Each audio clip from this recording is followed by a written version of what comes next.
terbaik. Saya ambil dua-duanya. Optik Melawai, when you expect the very best. Pemberhentian tetap kepada Tradu Hasyim Asyari selaku Ketua Merangkap Anggota Komisi Pemilihan Umum terhitung sejak putusan ini dibacakan.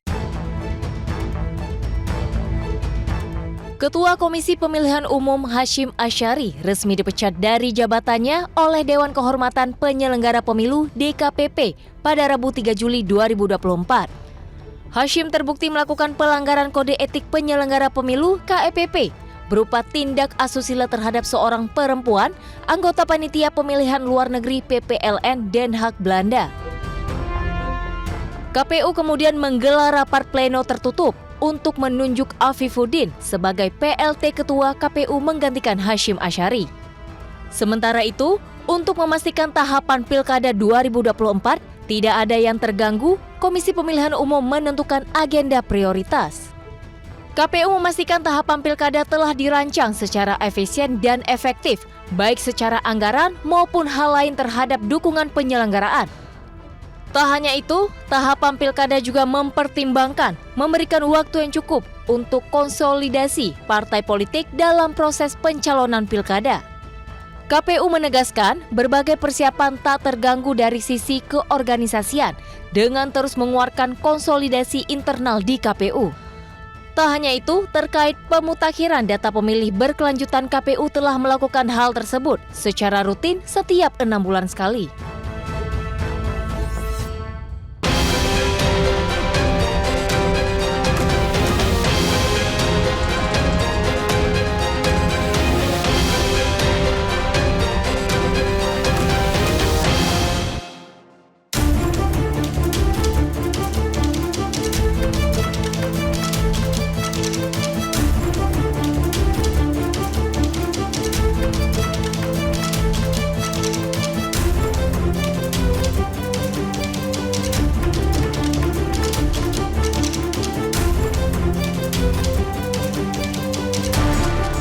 Pemirsa, usai pemilu kemarin, Pilkada serentak akan dilaksanakan dalam waktu dekat.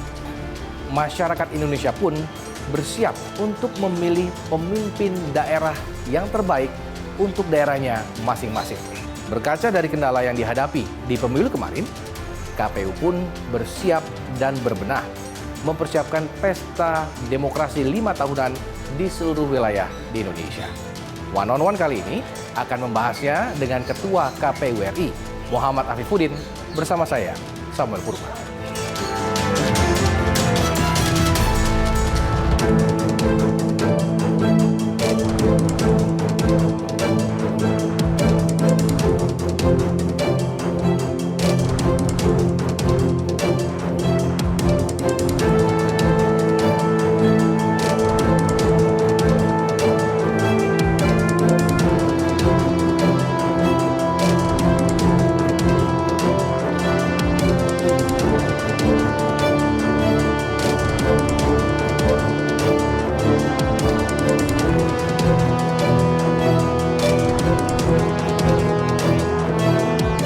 Halo Mas Afif. Ya, saya Apa kabar, mana? Mas? Baik. Sehat? Sehat dong. Pusing nih? Nggak biasa. Biasa pusing maksudnya. Biasa pusing maksudnya. Ini kan sudah gelaran pilkada ini udah semakin dekat. Kira-kira boleh ngobrol-ngobrol sedikit? Sambil duduk dulu biar Boleh, enak. boleh. Oke. Mas Afif semoga tidak mengganggu waktunya nih. Aduh, tidak dong. Udah biasa. Biasa diganggu. Biasa diganggu. Ini 112 hari kalau tadi saya melihat Iya. di depan gedung KPU. Ya. Gimana Mas menyambut atau menyongsong Pilkada serentak 2024? KPU ini seperti apa nih kesibukannya? Ya, yang paling penting sih sekarang ini kami lakukan percepatan untuk menyelesaikan PKPU. Di antaranya PKPU logistik, PKPU kampanye, dana kampanye. Ini sebenarnya di sisi kaminya sudah selesai kita bahas. Tinggal kita mintakan konsultasi, bentuknya RDP di Komisi 2, tapi karena sedang masa reses jadi belum bisa dibahas. Oke. Nanti setelah itu baru kemudian diharmonisasi untuk diundangkan. Nah, selain itu tentu konsolidasi jajaran kita itu juga kita lakukan untuk apa ya? Ya menyiapkan segalanya lah, menyiapkan pilkadanya bisa berjalan lebih baik. Oke. Terkait dengan tadi kan kita tahu KPU ini sedang bersiap. Tadi ngomong soal PKPU-nya seperti itu kan. Apa yang berubah memang? Nggak banyak yang berubah sih sebenarnya. Di logistik juga mungkin ada sedikit perubahan, tapi intinya nggak banyak. Karena undang-undangnya kan juga sama. Undang-undang yang dipakai untuk pilkada, Undang-Undang 10/2016 juga sama. Jadi sebenarnya yang sedang kita inginkan untuk percepatan konsolidasi internal kita itu adalah bagaimana teman-teman di saat tahapan pemilu nasionalnya kemarin belum selesai semua. Oke, masih ada sebagian yang pengajuan gugatan seperti itu maksudnya ya? Gugatan kembali pasca putusan Mahkamah Konstitusi, digugat kembali ke Mahkamah Konstitusi secara informal karena belum kami dapat surat lagi ini ada sekitar 8 perkara.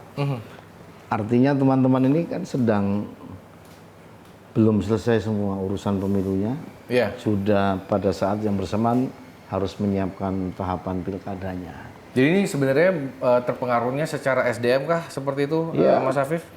Peristiwa yang nggak pernah terjadi sebelumnya di tahun yang sama, pemilu nasional, pemilu presiden, kemudian tahapannya beririsan dengan pilkada ini. Nggak bisa ada jedahnya langsung seret. Udah kita siapkan semua tahapan. Ini kalau tadi kita sedikit ngomong soal yang tadi masih berkasus seperti itu, Mas Afif. Ada timeline-nya nggak sih yang memang dari KPU sendiri ini harus selesai sebelum gelaran pilkada kah atau bagaimana? Sebenarnya idealnya itu sebelum pendaftaran calon kepala daerah 27 sampai 29 besok itu idealnya semua kursi DPR provinsi kabupaten kota sudah clear sehingga partai sudah bisa menghitung berapa kursinya sehingga kalau berkoalisi mencalonkan bupati, wali kota, gubernur bisa dilakukan. Tapi kami kan nggak bisa sama sekali mengintervensi proses yang di Mahkamah Konstitusi. Ya anggaplah ini situasi yang katakanlah pertama dan itu harus kita lakukan sehingga ya harus dimaklumi dan harus dijalani aja. Kalau dianggap kita milih ideal yang tadi itu sebelum pendaftaran sudah semua kursi jelas alokasinya, tapi karena masih ada gugatan masih mungkin ada perubahan. Nah karena masih mungkin ada perubahan, ya situasinya tapi itu akan mempengaruhi gelaran pilkadanya serentak semua wilayah atau beberapa wilayah doang? Beberapa saja sih. Oke. Kayak misalnya ini kan gugatan-gugatan yang ada kan hanya satu yang untuk dapil DPR RI, lainnya provinsi kabupaten. Oke, Mas Afif, bagaimana sih KPU saat ini mempersiapkan gelaran pilkada ini? Bagaimana mengurangi atau bahkan menghilangkan dampak kecurangan-kecurangan yang mungkin terjadi di pilkada? Apakah ada temuan-temuan nggak sih, Mas Afif? Iya, Sam. Sebenarnya kita ini penyelenggara ini kan menggelar pemilu tidak hanya sekali ya. Bahkan isi KPU penyelenggara ini kan biasanya ya mantan penyelenggara dari bawah atau dari lembaga yang lain gitu, dari Bawaslu, ada yang jurnalis, artinya orang-orang yang berkutat juga dengan isu-isu pemilu pilkada. Nah karena sebenarnya yang ngurusi juga orang yang memang sudah biasa bergelut dengan isu itu, sebenarnya yang kita inginkan itu kita ingin membuat semacam mitigasi atau manajemen risiko di dalam tahapan. Kenapa kita mitigasi? Karena sebenarnya semua tahapan kan punya katakanlah tantangan. Ya betul. Salah satu tahapan yang biasanya paling meriah tantangannya itu pencalonan. Iya betul. Nah kan itu meriah itu. Mau di pemilu ketika pendaftaran peserta pemilu, presiden, pendaftaran presidennya pasti itu menyita banyak perhatian. Betul. Kemarin apalagi Soal soal usia kah, soal apa, nah gitu kan. Nah termasuk besok ini untuk pilkada. Jadi kita sebagai penyelenggara atau orang publik, orang awam juga bisa membayangkan pasti yang meriah ini pencalonannya, karena inilah puncak dari pertarungan di pilkada ini. Orang boleh menjadi kandidat, kemudian prosesnya bagaimana, menang kalah itu bagian akhirnya kan. Kepesertaan ini yang biasanya menjadi titik awal yang memicu. Kalau kemudian calonnya dua, potensinya akan sangat kompetitif gitu kan. Kalau pesertanya lebih dari dua, agak cair. Agak cair lah. Misalnya kemarin kita bandingkan dengan 2019, ya betul 19. Belum lagi kalau kota kosong, nah kan mungkin situasi itu sangat mungkin semua. Oke, berarti ini kan kurang lebih sebenarnya pendaftaran itu tanggal 27 Agustus ya, betul ya Mas? 27, 28, 29 itu pendaftaran, artinya setelah menyampaikan berkas, syarat-syarat akan ada proses untuk diverifikasi, dicek kebenaran, ijazah dan seterusnya. Kemudian tanggal 22 September kalau nggak salah itu seseorang bisa kemudian dinyatakan ininya benar, syarat dukungan dan seterusnya. Oke. Ada waktu sebulan kurang dikit. Saya ingin kembali sedikit ke kecurangan misalnya gitu ya. Kita tahu kalau KPU pusat itu sangat terekspos dengan media, atau mungkin di daerah-daerah yang cukup besar misalkan di provinsi-provinsi yang cukup besar. Tapi kan banyak yang di daerah-daerah yang mungkin banyak kita lihat di sosial media, ya dugaan-dugaan kecurangan lah. Kalau kita berkaca dari pilkada sebelum-sebelumnya seperti itu. Bagaimana KPU meminimalisir hal-hal tersebut terjadi? KPU bekerja sama dengan siapa juga untuk hal tersebut? Iya, kalau dibilang penyelenggara utama pemilu kan memang KPU. Betul. Ya kan, yang membuat aturan, yang menyelenggarakan IO-nya lah IO-nya. Nah, tapi kan kita juga tidak bisa menyelenggarakan pemilu ini sendiri. Anggarannya saja untuk pilkada ini dana hibah Pemda. Kalau tidak ada anggaran itu, tidak bisa kita pilkada ini. Artinya dari situ saja jelas bahwa harus ada kerjasama dengan para pihak. Nah, dalam konteks kecurangan sebenarnya, ya kita harus mau bergandeng tangan dengan semua pihak. Contoh misalnya, ada lembaga yang punya kewenangan mengantisipasi, mengawasi potensi kecurangan dan seterusnya, Bawaslu. Ada peserta pemilu, ada pemilih. Semuanya harus gandengan tangan. Percuma kalau KPU-nya sangat maksimal mencoba mengatur sangat detail, kemudian semua orang menyiapkan strategi untuk mencuri suara. Artinya area battle-nya jadi nanti juga nggak imbang. Jadi semuanya harus menjaga. Dan kami meyakini memang KPU ini nggak bisa sendirian, harus bareng. Maka di periode ini saya mengusulkan, dan saya sudah datangi dan saya sudah sampaikan ke teman-teman Bawaslu, kita rakor bareng. Bareng agar pemahaman atas undang-undang, aturan yang mengatur pilkada ini, paling tidak pemahamannya itu kita menuju ke titik yang sama lah. Biar tidak ada pemahaman yang sangat jauh. Kalau ada pemahaman yang katakanlah sudut pandang yang sangat jauh, ya kita diskusikan, dialogkan sebelum tahapan jalan. Sehingga begitu ada tahapan pemilunya jalan, hal-hal yang tidak perlu terjadi itu bisa kita minimalisir. Apakah mungkin tidak terjadi sama sekali pelanggaran? Hampir tidak mungkin.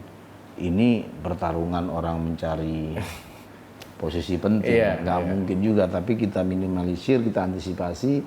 Ya dalam posisi itu ya semua harus dalam posisi untuk bergandengan tangan. Nah, KPU ini pengennya cara pandang kita ya mengajak semua orang lah. Mengajak milih, mengajak jaga pemilu dan seterusnya. Sampai saat ini respon kawan-kawan atau elemen lain lah, dalam arti misalkan dalam hal yang tadi Mas Afif bilang, Bawaslu misalkan. Ya, mereka setuju dan ini tinggal nyari harinya saja, karena kan banyak sekali tahapan juga. Tadi saya juga ketemu Ketua Bawaslu juga, setuju, intinya kita udah bersepakat kok. Termasuk gelaran tripartit ya dengan KPU, Bawaslu dan DKPP. Ya. Karena bagaimanapun kami ini di penyelenggara pemilu nggak bisa juga ngawur-ngawuran, Sam. Kita ngambil kebijakan semena-mena, dilaporkan orang ke DKPP. Ini begini kita ini. KPU ini kira-kira karena dia harus mengambil putusan, mengambil sikap, mengambil kebijakan. Kebijakan itu katakanlah membuat seseorang menang, diuntungkan. Dia belum tentu belain kita kok. Yang kalah pasti nyoal kita. Putusan peradilan juga begitu. Kita eksekusi, kita tidak lanjut di soal orang yang merasa tidak diuntungkan, kita tidak lanjut di soal juga. Serba salah jadinya kayak. Nggak serba salah, kita harus memahaminya. Ini tantangannya, memanage situasi yang ya kalau dalam bahasa yang sering diungkapkan para pihak kan memanage konflik. Ya, manajemen konflik seperti itu ya. Mas Afif, ini kita tahu berapa lama ya Mas waktu kampanye itu? 60 hari ya, betul ya? Iya. Setelah tanggal 27, 28, 29 pendaftaran langsung sudah bisa kampanye. Apa yang diambil dari pelajaran tahun 2019 yang mungkin yang sebaiknya tidak terjadi lah misalkan? Sebenarnya kalau dari sisi isu atau materi kampanye sih kita berharap hal-hal yang sifatnya menggunakan isu-isu SARA itu kan jelas pidana dan tidak boleh diatur di undang-undang pemilu, benar-benar dihindari ya dengan semua modifikasinya. Modifikasi ini dalam arti apa nih Mas? Modifikasi isunya, apakah agama, ya kan, suku dan seterusnya. Itu yang pertama, harus mutlak nggak bisa diganggu gugat. Karena di antara 3 hal yang paling rawan dalam kampanye biasanya isu dengan menggunakan isu-isu itu, kemudian politik uang dan netralitas katakanlah penyelenggara atau ASN. Iya, ASN lah seperti itu ya. Kenapa? Karena pilkada ini. Pilkada ini kan berhadapan dengan para penguasa-penguasa lokal. Iya, penguasa-penguasa raja-raja daerah lah kasarnya seperti itu kan. Kadang di daerah itu punya logika sendiri-sendiri ya. Kita yang katakanlah di pusat baru tahu kalau kedetailannya kalau kita turun, oh ternyata ada faktor ini dan seterusnya. Itu yang terkait dengan materi kampanye. Terkait dengan metode misalnya, saya ingin menyampaikan bahwa sebenarnya perkembangan sekarang teman-teman peserta pemilu bisa dengan sangat maksimal memanfaatkan teknologi informasi, misalnya kampanye dengan media sosial. Itu diperbanyak saja, tidak memproduksi alat peraga terlalu banyak gitu loh. Lepas dari apakah itu berdampak elektoral dan seterusnya, ini kan kita juga harus berpikir soal lingkungan hidup, residu sampah dan seterusnya. Yang lain ya saya kira tetap urusannya soal ya debat yang difasilitasi oleh KPU ketika tahapan kampanye berlangsung. Mas Afif, tadi saya pengen sedikit terkait dengan kalau misalkan daerah tersebut kan ya raja-raja kecil lah kasarannya atau penguasa-penguasa daerah. Bagaimana KPU bisa mempenetrasi aturan dari pusat ke daerah? Karena kan bisa jadi kan penangkapannya beda seperti itu. Ya, kalau dari sisi aturan ini seragam. Kalau dulu kan tahapan pilkada itu ditetapkan oleh daerah-daerah kan mereka. Kalau sekarang kan sebenarnya PKPU ini kita turunkan semuanya sama kan, karena coblosan di hari yang sama, pendaftaran di hari yang sama, mirip dengan pemilu kemarin. Hanya memang penentuan dan seterusnya itu kalau pilkada kabupatennya di KPUD, KPU kabupaten, kalau gubernur ya provinsi. Nah, penetrasi pemahaman yang sama itu ya BIMTEK. Maka hari ini tuh kita lagi masih melakukan konsolidasi untuk semua divisi ya. Misalnya soal data pemilih, kita kumpulin. Ada istilah kami itu tabrak data. Tabrak data itu misalnya datanya benar secara nama, NIK-nya salah, atau kemudian ada di satu provinsi dengan provinsi yang lain. Sebenarnya ini tinggalnya di mana? Karena memang sudah pindah nggak lapor. Nah itu namanya tabrak data. Salah satunya dihapus. Itu misalnya. Kita juga sedang konsolidasi soal partisipasi pemilih, Parmas, partisipasi masyarakat ini juga kita review apa-apa yang bisa kita dorong untuk menggelorakan, menyemangati bagaimana orang datang menggunakan hak pilih. Baik. Karena orang masih kaget tuh, masih ada pilkada, masih ada pemilu lagi kan gitu Iya. kan. Baru kemarin. Ya, itu dia. Oh, ada lagi Nah. gitu. Baik, Mas Afif masih akan bahas lagi sedikit mungkin nggak sedikit sih, banyak apalagi soal PKPU.